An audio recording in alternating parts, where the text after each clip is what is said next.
أعوذ بالله من الشيطان الرجيم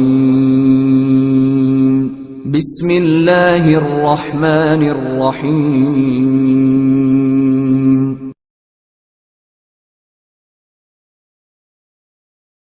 معلوم یہ ہوتا ہے کہ مشرکین مکہ اللہ کو مانتے تھے، عبادت کرتے تھے، لیکن خالص بندگی نہیں کرتے تھے۔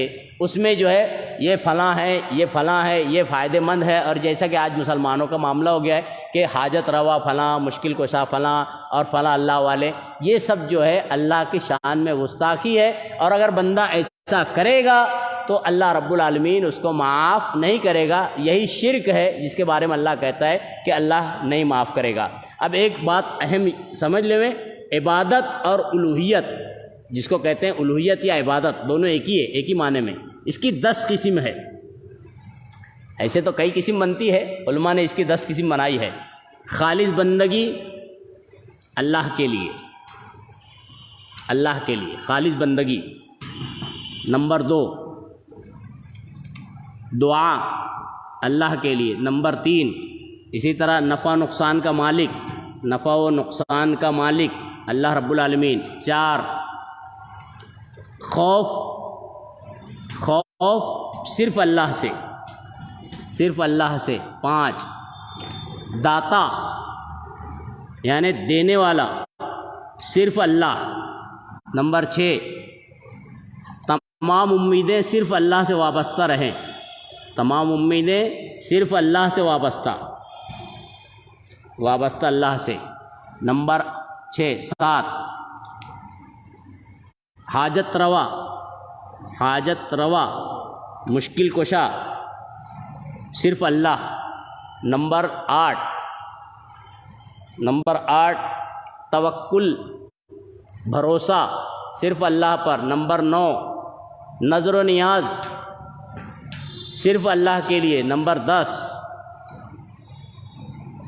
مدد کے لیے پکارنا صرف اللہ سے، مدد کے لیے پکارنا صرف اللہ کو، صرف اللہ کو۔ خالص بندگی یہ عبادت ہے، دعا یہ بھی عبادت ہے، نفع نقصان کا مالک اللہ کو مالک سمجھنا یہ بھی عبادت ہے، ڈر خوف صرف اللہ سے یہ عبادت ہے، اللہ کو داتا یعنی دینے والا ماننا یہ عبادت ہے، تمام امیدیں صرف اللہ سے وابستہ رکھنا یہ عبادت ہے، حاجت روا مشکل کشا صرف اللہ کو ماننا یہ عبادت ہے، توکل اور بھروسہ صرف اللہ پر رکھنا یہ عبادت ہے، نظر و نیاز اللہ کے لیے ہی ہو، اگر اللہ کے علاوہ کسی اور کے لیے نظر و نیاز نہیں یہ عبادت ہے، مدد کے لیے پکارنا صرف اللہ کو ہی، اللہ کے علاوہ کسی اور کو مدد کے لیے بدون سبب۔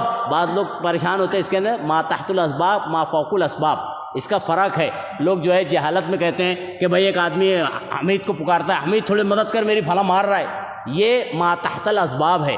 اور ما فوق الاسباب جب تمام اسباب ختم ہو جائیں اب وہاں پر پکارنا اگر ہے تو صرف اللہ رب العالمین کو پکارنا ہے۔ یہ 10 چیزیں عبادت کا حصہ ہے۔ اگر اس میں مسلمان اگر اللہ کے ساتھ کسی اور کو شریک ساجی نہیں ٹھہراتا ہے تو اس کی نجات طے ہے، اور اگر ان میں سے یا اللہ کی جو بھی عبادت کی شکل ہے اس میں کسی کو اللہ کے ساتھ شریک کرتا ہے، چاہے پھر وہ ولی اللہ کیوں نہ ہو، کوئی پیر ہو، مرشد ہو، سمجھ لینا چاہیے کہ وہ شرک کر رہا ہے، اس کی توحید مضبوط نہیں ہے، اس کا ٹھکانہ جہنم ہوگا۔ یہ میں نہیں کہتا ہوں، اللہ رب العالمین قرآن میں کہتا ہے، جیسا کہ قرآن کی آیتیں احادیث آپ نے سنی ہے۔